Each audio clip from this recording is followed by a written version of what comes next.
Number 13 पुष्फળ અને ઘનફળ। પુષ્ફળ કોને કહેવાય બોલો? તો કોઈ પણ ઘન પદાર્થની બધી બાજુઓના ક્ષેત્રફળના સરવાળાને તે ઘન પદાર્થનું શું કહેવાય? પુષ્ફળ કહેવાય। પુષ્ફળનો એકમ ચોરસ સેન્ટીમીટર અને ચોરસ મીટર છે। અને ઘનફળ એટલે શું? તો કોઈ પણ ઘન પદાર્થે અવકાશમાં રોકેલી જગ્યાના માપને તે ઘન પદાર્થનું ઘનફળ કહે છે। ઘનફળના એકમો ઘન સેન્ટીમીટર, ઘન મીટર છે।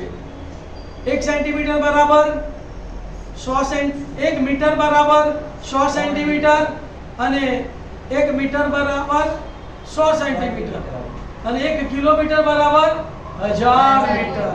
તો આ એકમો તમારે યાદ રાખવાના છે। હવે આપણે એના સૂત્રોનો અભ્યાસ કરીએ। જુઓ, પહેલું સૂત્ર છે આ સમઘન છે, જેની 6 બાજુઓ કેવી હોય? સરખી, લંબાઈ લંબાઈ અને લંબાઈ। આ એનું તળિયું છે, આ એની છત છે અને 1 2 3 અને 4 એની 4 દિવાલો છે। તો પહેલું છે સમઘનનું પુષ્ફળ। તો 6 બાજુ સરખી છે એટલે એક બાજુનું ક્ષેત્રફળ l² આવશે। તો 6 બાજુનું ક્ષેત્રફળ કેટલું આવશે? 6l²।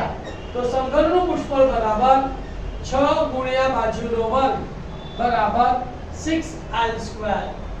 સમઘનના પાર્શ્વપૃષ્ઠનું ક્ષેત્રફળ એટલે કે એની 4 દિવાલનું ક્ષેત્રફળ, તો 4 ચોરસ દિવાલો આવશે તો 4l²। તો સમઘનના પાર્શ્વપૃષ્ઠનું કુલ ક્ષેત્રફળ બરાબર 4l²। અને સમઘનનું ઘનફળ, કોઈ પણ પદાર્થનું ઘનફળ શોધવું હોય તો પાયાનો સિદ્ધાંત છે કે પાયાનું ક્ષેત્રફળ ગુણ્યા ઊંચાઈ। પાયાનું ક્ષેત્રફળ ગુણ્યા, તો આનો પાયો છે l² અને ઊંચાઈ છે l, તો સમઘનનું ઘનફળ શું આવશે? l³ એટલે કે લંબાઈ ગુણ્યા લંબાઈ। ત્યાર પછી આવે લંબઘન। આ એની લંબાઈ છે, આ એની પહોળાઈ છે અને એની ઊંચાઈ છે બરાબર। તેની 4 દિવાલોનું ક્ષેત્રફળ, તળિયું અને છતના ક્ષેત્રફળનો સરવાળો કરીએ તો આપણને શું મળે? લંબઘનનું પુષ્ફળ। લંબાઈ વાળી દિવાલનું ક્ષેત્રફળ શું થાય? લંબાઈ ગુણ્યા ઊંચાઈ, એવી 2 દિવાલો એટલે 2 લંબાઈ વત્તા ઊંચાઈ। પહોળાઈ વાળી 2 દિવાલોનું ક્ષેત્રફળ શું થાય? પહોળાઈ ગુણ્યા ઊંચાઈ, એવી 2 દિવાલો। તળિયું અને છત એનું ક્ષેત્રફળ લંબાઈ ગુણ્યા પહોળાઈ, એવું 2। તો બધામાંથી 2 કોમન કાઢીએ તો આપણને લંબઘનના પુષ્ફળનું સૂત્ર શું મળે? 2 કૌંસમાં LB વત્તા BH વત્તા LH બરાબર। આ લંબઘનનું પાર્શ્વપૃષ્ઠનું ક્ષેત્રફળ એટલે 4 દિવાલનું ક્ષેત્રફળ શોધવું છે તો શું આવશે? 2LB વત્તા 2LH। એમાંથી 2H કોમન નીકાળીએ તો સૂત્ર શું બનશે? 2H કૌંસમાં L વત્તા B। હવે લંબઘનનું ઘનફળ, તો લંબઘનના પાયાનું ક્ષેત્રફળ શું આવે? લંબાઈ ગુણ્યા પહોળાઈ અને એની ઊંચાઈ h। તો લંબઘનનું ઘનફળ બરાબર L ગુણ્યા B ગુણ્યા h। આ છે નળાકાર। આ નળાકારને આપણે અહીંથી કાપી નાખીએ અને લાંબુ પતરું બનાવી દઈએ તો એની લંબાઈ કેટલી આવશે? એના પરિઘ જેટલી। પરિઘ એટલે 2πr અને ઊંચાઈ એટલે h। તો એને વક્ર સપાટીનું ક્ષેત્રફળ કહેવાય। તો નળાકારની વક્ર સપાટીનું ક્ષેત્રફળ 2πrh બરાબર। હવે એનું કુલ પુષ્ફળ કેટલું છે? તો તળિયાનું ક્ષેત્રફળ ઉમેરવું પડે અને આ ઉપરના ઢાંકણાનું ક્ષેત્રફળ ઉમેરવું પડે। આ ક્ષેત્રફળ πr², આ પણ πr² અને આ આવશે 2πrh, આ આવશે πr² અને આ આવશે πr²। એનો સરવાળો કરીએ તો નળાકારનું કુલ પુષ્ફળનું સૂત્ર શું આવશે? 2πr કૌંસમાં h વત્તા r। આ સૂત્ર 2πrh, પણ h ની જગ્યાએ શું લખવાનું? h વત્તા r। હવે ખુલ્લા નળાકારનું, તો એની વક્ર સપાટીનું ક્ષેત્રફળ લેવાનું અને તળિયાનું ક્ષેત્રફળ લેવાનું, ઉપરનું ઢાંકણાનું ક્ષેત્રફળ લેવાનું નહીં। તો તળિયાવાળા ખુલ્લા નળાકારનું પુષ્ફળ તો πr કૌંસમાં 2h વત્તા r અને છેલ્લે નળાકારનું ઘનફળ, તો મેં તમને હમણાં શીખવાડ્યું કોઈ પણ વસ્તુનું ઘનફળ શોધવું હોય તો પાયાનું ક્ષેત્રફળ ગુણ્યા ઊંચાઈ। તો પાયાનું ક્ષેત્રફળ શું છે? πr² અને ઊંચાઈ એટલે h। તો નળાકારના ઘનફળનું સૂત્ર શું બને? πr²h। હવે શંકુ। શંકુ જુઓ ભાઈ, આ શંકુ છે, આની ત્રિજ્યા, આની ઊંચાઈ અને એની તિર્યક ઊંચાઈ, તિર્યક એટલે ત્રાસી ઊંચાઈ આ। તો હજુ કાટકોણ ત્રિકોણ બની ગયો।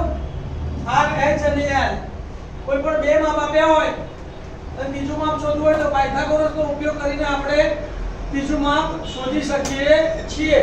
દાખલા તરીકે કારણ l શોધવું તો l બરાબર શું થાય? વર્ગમૂળમાં r² + s². r શોધવું હોય તો કોણમાંથી h બાદ કરવાનો. r બરાબર વર્ગમૂળમાં l² - h². h શોધવું હોય તો કર્ણમાંથી r બાદ કરવાનો. h બરાબર વર્ગમૂળમાં l² - r². તો અહીંયા તમારે શંકુ માટે આ 3 માપમાંથી 2 માપ આપ્યા હોય તો જરૂરી ત્રીજું માપ શોધવા માટે પહેલા આ રીતના પાયથાગોરસનો ઉપયોગ કરવાનો. હવે આ શંકુની વક્ર સપાટી, તો શંકુની વક્ર સપાટીનું ક્ષેત્રફળ બરાબર પાઈ r l. કયું સૂત્ર છે? પાઈ r l. કયા બે માપની જરૂર પડે? r અને l. r અને h નું માપ આપ્યું હોય તો પહેલા l શોધવાનો, l અને h નું માપ આપ્યું હોય તો r શોધવાનો, અને l અને r નું માપ આપ્યું હોય તો ડાયરેક્ટ દાખલો ગણી કાઢવાનો. s શોધવા બેસવાનું નહીં. હવે શંકુનું કુલ પૃષ્ઠફળ, તો આ વર્તુળનો પાયો લાગી ઉમેરવો પડે. તો વક્ર સપાટીનું ક્ષેત્રફળ પાઈ r l, તળિયાનું ક્ષેત્રફળ પાઈ r². બંનેમાંથી પાઈ r કોમન કાઢીએ તો બીજા કૌંસમાં શું બચે? l + r. તો શંકુની કુલ પૃષ્ઠફળ બરાબર પાઈ r કૌંસમાં l + r. શંકુનું ઘનફળની વાત કરીએ તો એક નળાકારમાંથી 1, 2 ને 3 શંકુ બને. કેટલા શંકુ બને? તો શંકુનું ઘનફળ બરાબર 1/3 નળાકારનું ઘનફળ. તો નળાકારના ઘનફળનું સૂત્ર આપણને યાદ છે, પાઈ r²h. તો માટે શંકુનું ઘનફળ બરાબર 1/3 પાઈ r²h. હવે આનો ગોળો, તો ગોળા માટે પહેલા વર્તુળની વાત કરીએ. તો જ્યારે પણ તમને વ્યાસ આપ્યો હોય તો પહેલું કામ ત્રિજ્યા શોધવાનું કરવાનું. તો ત્રિજ્યા r બરાબર વ્યાસ ભાગ્યા 2. પરિઘ આપ્યો હોય તો પરિઘ ઉપરથી પણ ત્રિજ્યા શોધવાની. તો પરિઘનું સૂત્ર પરિઘ બરાબર 2 પાઈ r². વર્તુળનું ક્ષેત્રફળ આપ્યું હોય તો ક્ષેત્રફળના સૂત્રનો ઉપયોગ કરીને ત્રિજ્યા શોધવાની. તો વર્તુળનું ક્ષેત્રફળ બરાબર પાઈ r². હવે ગોળો, તો એક ગોળો 4 વર્તુળની સપાટી જેટલું ક્ષેત્રફળ ધરાવે છે. તો ગોળાની વક્ર સપાટીનું ક્ષેત્રફળ બરાબર 4 પાઈ r². આ ગોળાને હું કાપી કાઢું અને ધારી લો કે ગોળો નક્કર છે. કેવો છે? તો અડધો વક્ર સપાટીનું અડધું ક્ષેત્રફળ થશે એટલે 4 પાઈ r² નું અડધું 2 પાઈ r². અને આ તળિયું બનશે એનું, તો તળિયાનું ક્ષેત્રફળ પાઈ r². તો આ બેને કેટલા થશે? 3 પાઈ r². તો નક્કર અર્ધગોળાનું પૃષ્ઠફળ બરાબર 3 પાઈ r². હવે આ કાપેલો અર્ધગોળો નક્કર નથી, પોલો છે, ફૂટબોલ. તો તળિયાનું ક્ષેત્રફળ આવશે નહીં. તો 4 પાઈ r² નું અડધું 2 પાઈ r². અને એક એવી સપાટી કહેવાશે વક્ર સપાટી કહેવાશે. તો પોલા અર્ધગોળાની વક્ર સપાટીનું ક્ષેત્રફળ બરાબર 2 પાઈ r². એકલું બી અર્ધગોળાની વક્ર સપાટી પૂછે તો 2 પાઈ r² જ આવે. તો 2 પાઈ r² જ આવે. તો જુઓ આ 1 પાઈ r², 2 પાઈ r², 3 પાઈ r² અને 4 પાઈ r². હવે આવ્યું ગોળાનું ઘનફળ. તો ગોળાના ઘનફળનું સૂત્ર છે 4/3 પાઈ r નો ઘન. અને અર્ધગોળાનું ઘનફળ તો 4/3 નું અડધું 2/3. તો 2/3 પાઈ r નો ઘન. ઘનફળ માટે મારે શેની જરૂર પડે છે? r ની. અને પાઈ ની વેલ્યુ કેટલી લેવાની? 22/7 અથવા 3.14 બરાબર લખી કાઢો.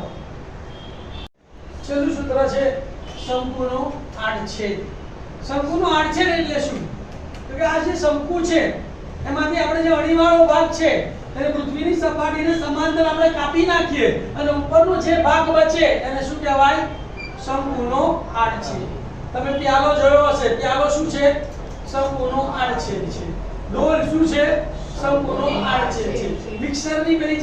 મિક્સરની જે જાળી આવે છે એ પણ શું છે? શંકુનો આડછેદ છે. ખ્યાલ આવી ગયો? તો આ શંકુના આડછેદમાં ઉપરના જે મોટો ભાગ છે એની ત્રિજ્યાને r1 કહેવાય છે. નાના ભાગની ત્રિજ્યાને r2 કહેવાય છે. ઊંચાઈ એની h છે અને એની આ l એ ત્રાસી લંબાઈ છે. હવે અહીંયા l શોધવું હોય તો શું ધ્યાન આપવાનું? ધ્યાન આપજો. આ ત્રિજ્યા r2 છે. r2 ને આપણે સમાંતર રેખા દોરી તો r2 પણ r2 થાય. આખું r1 માંથી r2 બાદ થાય તો આટલો ભાગ કેટલો થાય? r1 - r2. આ તમારી ઊંચાઈ છે ને l છે. તો અહીંયા આપણે પાયથાગોરસનો સિદ્ધાંત ઉપાડનો ઉપયોગ કરીએ તો l બરાબર શું થશે બોલો? l બરાબર વર્ગમૂળમાં s² + r1 - r2 નો સ્ક્વેર. તો જ્યારે પણ l ના આપ્યો હોય અને l અને r1 r2 આપ્યા હોય તો પહેલા શું શોધવાનું? l. તો l નું સૂત્ર શું છે બોલો? l બરાબર વર્ગમૂળમાં s² + r1 - r2 નો વર્ગ. જ્યાં r1 શું છે?